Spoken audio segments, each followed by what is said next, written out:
Bonsoir à tous. C'est une très grande soirée. C'est une très grande soirée parce que j'en ai rêvé longtemps. Ça fait 27 ans que je parle du clonage. Il n'y avait pas de Dolly. Il n'y avait rien. Et quand je parlais du clonage, les gens riaient. Les gens riaient. Folie. Ça n'arrivera jamais. C'est pas possible. Ou ça prendra des millénaires. C'était en 1974. On est en 2074 ? Non, on est en 1999 dans le calendrier chrétien. C'est quelques années, 27 ans. 27 ans à parler. Puis un jour, je regardais la télé et j'ai vu un petit mouton. Et je dis, c'était long quand même. C'était long, mais ça arrive. Tout ce que j'ai écrit arrive. Il y a une différence entre Jean-Paul II et moi. C'est que chaque année, on prouve que ce qu'il dit est faux. Et chaque année, on prouve que ce que je dis est vrai. Et c'est pas fini. Et c'est pas fini. Il y en a un qui est un usurpateur, l'autre est un prophète. Mélangeons pas les torchons et les serviettes. Tout ce qui arrive, et c'est pas fini. On est à peine au début. À peine au début. Attendez-vous à vous émerveiller, ou, si vous écoutez les médias, à vous terroriser. Mais je parlerai des médias tout à l'heure. De plus en plus, parce que la science s'accélère, les découvertes s'accélèrent d'une façon exponentielle. Prenons conscience un instant ce soir-là, que il y a 100 ans, en 1899, il n'y avait pas de science, ou presque rien. Les humains ont découvert 99,9% des choses qu'on connaît dans le dernier siècle. Pensez à votre arrière-arrière-grand-père. La Bible dit « Tout homme est abruti faute de science ». Ben, il n'y en avait pas jusque ce siècle. Il n'y en avait pas. Ça veut dire que nos ancêtres étaient tous des abrutis. C'est écrit dans la Bible, je ne fais que citer la Bible. Tout homme est abruti faute de science. La science a 100 ans, à peu près, en étant généreux. Alors, ça veut dire qu'il y a encore malheureusement des descendants des abrutis. C'est vrai. On en est entouré. On en est encerclé. Et il faut avoir de la pitié, de la compassion pour les abrutis, parce qu'ils sont abrutis faute de science. J'ai fait une conférence il n'y a pas longtemps en Afrique, où le degré d'abrutissement est très élevé, et il y a eu une période de questions. Moi qui parle de génétique et d'ADN, on m'a dit, oui, mais pourquoi le sorcier du village à côté fait tomber la foudre sur ce village-là ? Tout homme est abruti faute de science. C'est visible quand on va dans des pays un peu moins évolués, mais le Québec de 1999 est très très très peu évolué par rapport au Québec de 2099. Vous comprenez ce que je veux dire ? C'est pour vos descendants dans 100 ans, ils riront de nos connaissances. Comme on rit quand on voit à la télévision les premiers avions accrochés avec des ficelles, les voitures qui fumaient de partout. Il y en a encore qui fument, malheureusement. Mais vos petits-enfants, si vous en avez, à moins que nous ayons la chance d'être clonés ou rajeunis comme le docteur Sid veut le faire, ils vont rire des Québécois d'il y a un siècle en voyant les voitures d'aujourd'hui, qui fument encore, en voyant les avions d'aujourd'hui, parce que nous on regarde un Boeing 747, on dit waouh. Et ils diront, regarde le truc avec lequel ils se déplaçaient il y a 100 ans. C'est drôle. Ça leur paraîtra comme les cages à poules qu'on voit d'il y a un siècle. On appelait les cages à poules les premiers avions ou du début du siècle. C'est ça qu'il faut, que l'être humain se replace dans une vision panoramique dans le temps et dans l'espace. Dans le temps, parce que on a toujours cette illusion de penser qu'on est, comme disait un scientifique éminent, et éminemment stupide, le pauvre, il aurait mieux fait de se taire. Il y a des gens qui feraient mieux de se taire quand ils parlent. Il a dit en 1900, et je crois que c'était le président de l'Académie des sciences de France, bon, il a une excuse, c'était la France, et il a dit, c'est terrible pour nos descendants, l'homme a tout découvert. Non mais, ça s'invente pas. Je veux dire, un chansonnier, un humoriste dirait ça. Aujourd'hui, il dirait, il exagère. Ça se peut pas de dire ça. Il a dit ça, ce monsieur, en 1900. C'est terrible pour nos descendants. L'homme a tout découvert. Mais il y en a encore aujourd'hui, des comme ça, des dinosaures comme ça. Il y en a encore qui aujourd'hui disent, ça se peut pas. Un autre scientifique merveilleux a dit, tout ce qu'un homme dit qui est impossible, d'autres arriveront plus tard pour le découvrir. Parce que tout ce qu'un cerveau humain peut imaginer, d'autres un jour le réaliseront. On ne peut pas, physiologiquement, imaginer quelque chose d'impossible. Parce que si on l'imagine, c'est que c'est possible. On n'a pas encore les moyens de le faire, mais si on l'imagine, si notre cerveau est capable de l'imaginer, c'est possible à un moment ou à un autre. Ça peut prendre 10 ans, 100 ans, 1000 ans. Qu'est-ce que c'est 1000 ans dans l'infini? Mais un jour ou l'autre, tout ce qu'on imagine peut être réalisable. Et si tout ce qu'on imagine peut être réalisable, c'est que nous sommes des dieux. Et ça, c'est écrit dans la Bible. Un jour, l'homme s'égalera à Dieu. Et il est écrit, car vous serez comme des dieux par la connaissance. C'est ce qui nous arrive. Être comme des dieux, ça veut dire quoi? Quel est le privilège d'un dieu, entre guillemets, quand on y croit, hein? C'est d'être éternel. Or, par la science, on va arriver à être éternel. Le clonage et les techniques qui en découlent nous permettront d'avoir la vie éternelle. Oh, combien de prêtres, de rabbins, de religieux de toutes sortes ont endormi des foules par cet opium du peuple qui était la religion, en disant « Souffrez dans cette vallée de larmes, un jour vous aurez la vie éternelle ». C'est pas de celle-là que je parle, moi. C'est celle que vous, assis dans cette salle, pourrez avoir bientôt, si on donne aux scientifiques qui travaillent là-dessus, les moyens de l'atteindre. Ça veut dire que personne dans cette salle ne mourra. C'est pas des prier, souffrer un jour sur une autre planète. C'est physiquement faisable ici. Si on dépense le 10e de ce qu'on dépense dans les recherches d'armes nucléaires, si on donnait ces moyens à des gens comme le Dr Sid, nous ne mourrons jamais. C'est pas un message d'espoir à la façon des prédicateurs de l'Ancien Testament qui sont à la télévision que je vous donne. Vous êtes assis là, vous me regardez. On peut ne plus mourir. C'est ce que le chef religieux d'aujourd'hui que je suis vous dit. C'est pas priez, agenouillez-vous, priez Dieu, et un jour vous aurez la vie éternelle. Non, non. Ici et maintenant, on peut l'avoir. Ça fait 27 ans que je le dis. On riait, on rit plus. Mais j'espère qu'on va rire beaucoup parce que c'est merveilleux. La bonne nouvelle, les prédicateurs du passé prêchaient la bonne nouvelle. Ça n'est pas une bonne nouvelle, ça? On peut ne plus mourir. Est-ce qu'il y a une meilleure nouvelle que ça?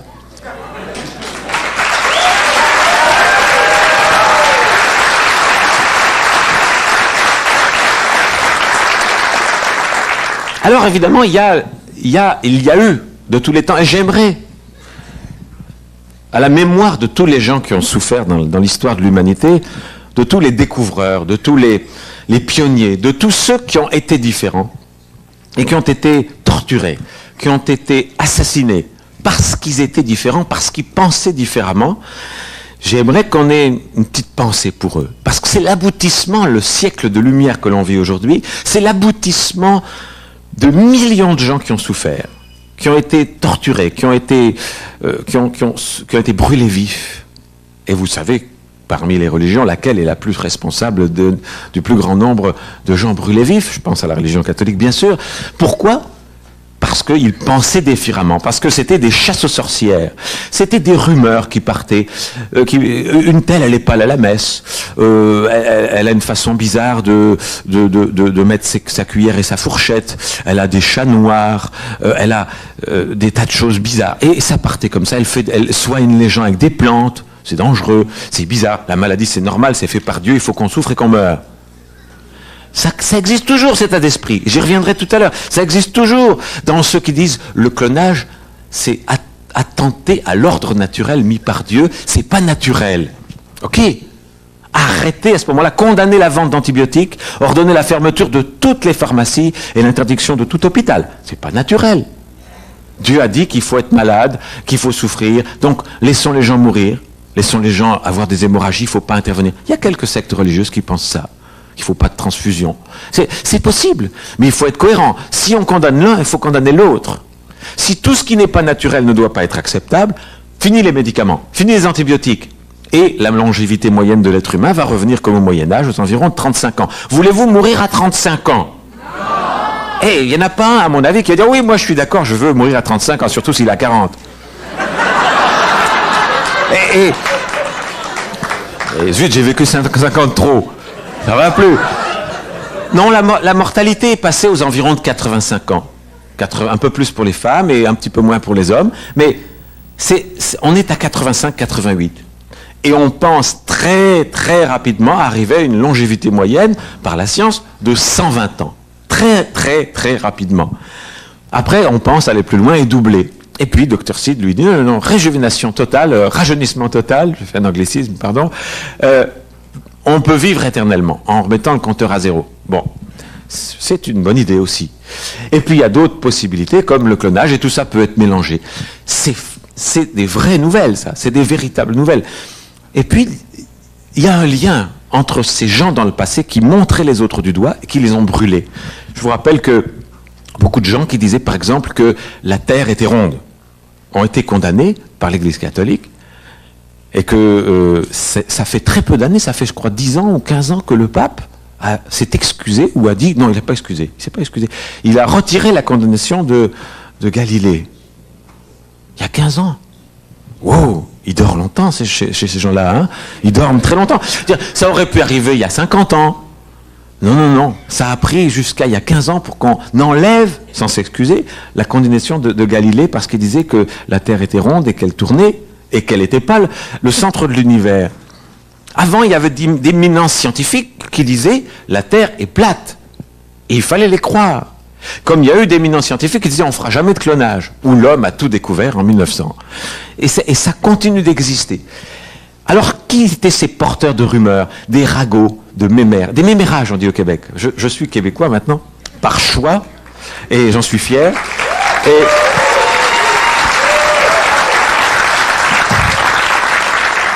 ma demande de nationalité, de citoyenneté est partie aujourd'hui.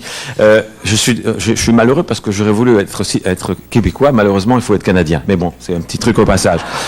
Et je voulais envoyer ma demande de citoyenneté québécoise. C'est pas possible, ça doit être canadien. Bon, j'ai un livre aussi qui s'appelle Vive le Québec libre au passage.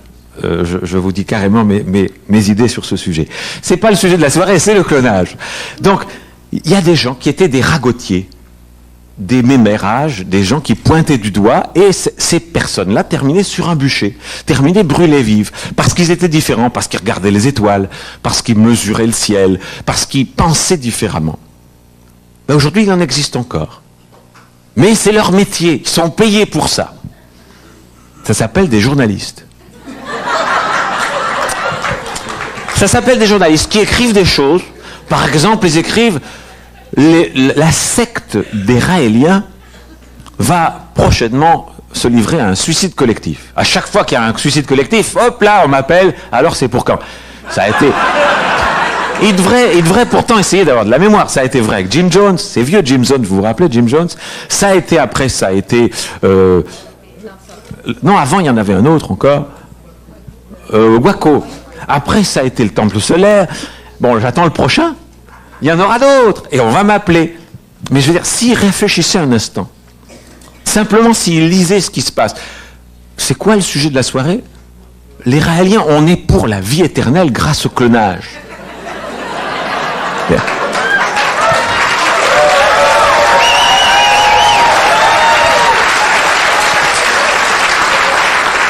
Pourquoi ils m'appellent quand il y a un suicide collectif? Moi, je veux juste leur dire, écoutez, non seulement on ne va pas se suicider, mais en plus, on va vous emmerder très, très longtemps.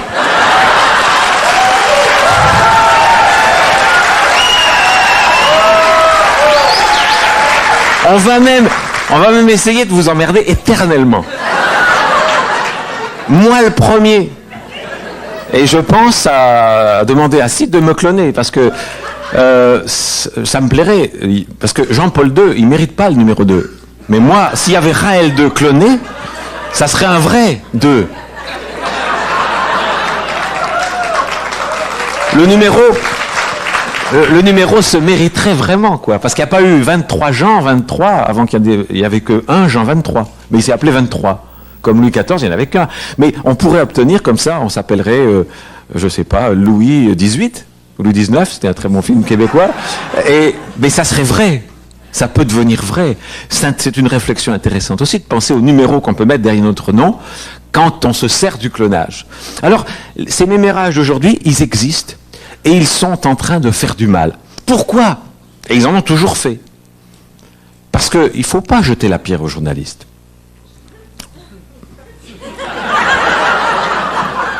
Pas tout de suite, en tout cas. Mais parce que ce sont des employés.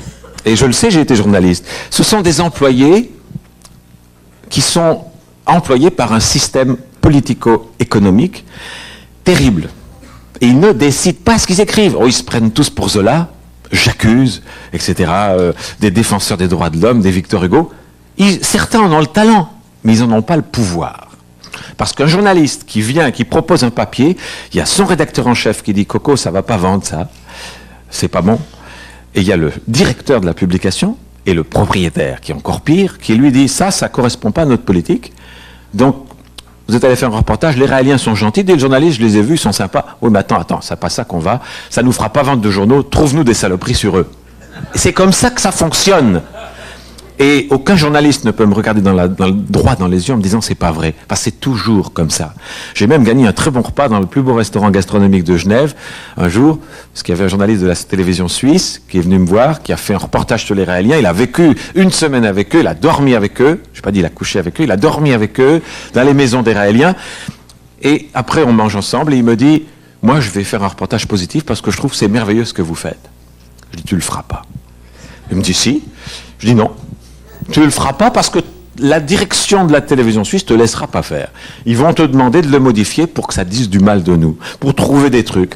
Il me dit non. Si on me le demande, je ne passerai pas le reportage. Ben, j'ai dit on parie un repas dans le meilleur restaurant suisse.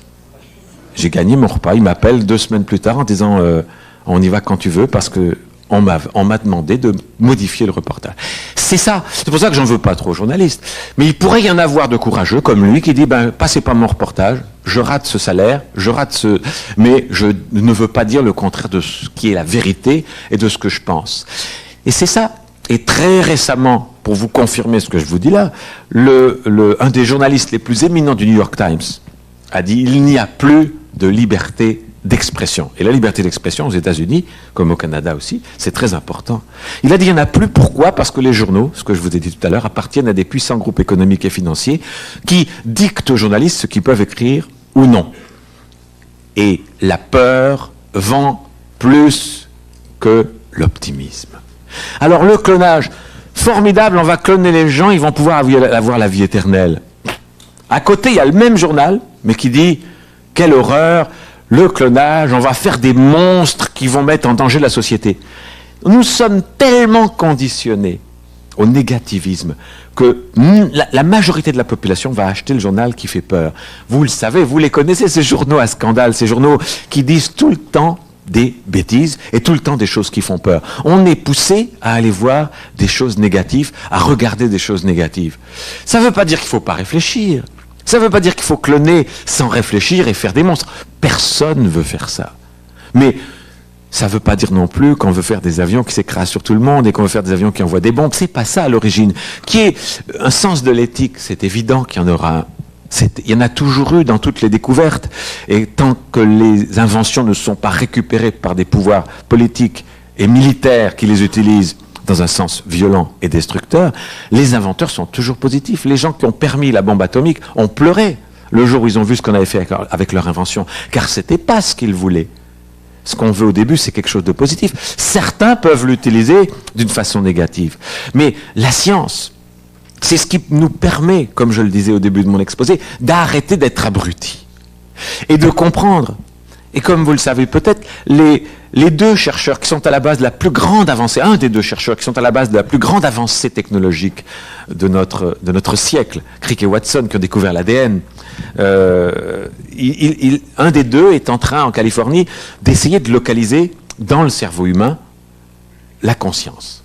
Parce que la conscience, l'esprit religieux, tout ce qu'on veut, ce n'est que une réaction physico-chimique à l'intérieur du cerveau, entre les neurones.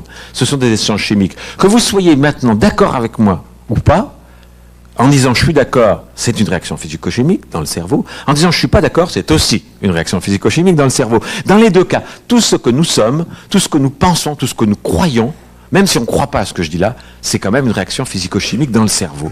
Et ça, c'est le dernier continent inexploré qui existe sur Terre, le cerveau humain. On a exploré les 5 continents depuis des siècles et on commence à peine Imaginez-vous, on est encore en train de chercher où se trouve la conscience. Et on va le trouver. On va trouver quelle est la partie du cerveau qui est la conscience. Qu'est-ce qui fait qu'on est plus ou moins conscient de ce qui se passe autour de nous, de ce qui arrive autour de nous. Et seule la science peut nous permettre d'avancer. Alors j'ai dit tout à l'heure que quand le clonage est arrivé, bien entendu, il y a d'éminents scientifiques qui ont condamné le clonage, comme par exemple Jean-Paul II, qui est évidemment un éminent scientifique. Et puis, il y a d'autres religions qui existent et qui n'ont pas du tout cette attitude, en particulier la religion juive et la religion musulmane, qui disent tout ce que l'homme est capable de découvrir, c'est que Dieu a voulu le mettre à la portée de l'homme pour que ce soit découvert et utilisé. C'est une toute autre approche. Et le bouddhisme, il y a eu un congrès de bouddhistes en Corée qui ont dit le clonage peut être considéré comme un karma positif. Il n'y a que l'Église catholique et quelques religions qui sont rattachées à l'Église catholique qui condamnent les découvertes scientifiques. Et c'est peut-être pour ça que beaucoup de découvertes ont été faites par des pays musulmans et par des pays qui n'étaient pas de religion catholique. Je vous rappelle que les Chinois avaient inventé la plupart des choses, y compris l'imprimerie, avant que Gutenberg la découvre. On nous apprend à l'école que c'est Gutenberg qui a découvert l'imprimerie. Il y avait longtemps que les Chinois faisaient de l'imprimerie. Mais on nous intoxique. Et on continue de nous intoxiquer partout, par exemple, en continuant des erreurs historiques extraordinaires. Il paraît qu'au Québec, il y a des Indiens. Pourtant, on sait qu'on n'est pas en Inde. C'est drôle.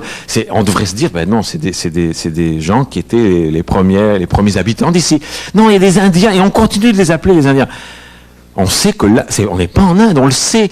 Et c'est pareil sur bien des choses scientifiques, où on utilise, par exemple, atome. C'est drôle. Atome, en grec atomos, qui ne peut être divisé. On a depuis longtemps craqué l'atome, on sait qu'il y a des électrons. On continue de l'appeler l'atome. C'est-à-dire on continue d'appeler quelque chose qu'on sait être composé de plus petit du nom de quelque chose qui ne peut être divisé. C'est aussi idiot que d'appeler les Indiens des Indiens. Les premiers qui arrivaient, ils avaient l'excuse, ils ne savaient pas. Mais nous, on sait. Et ça, c'est pour tout pareil. Dans toute notre civilisation, l'homme est abruti faute de science. La science de la géographie en est une, ou la science de l'infiniment petit en est une aussi.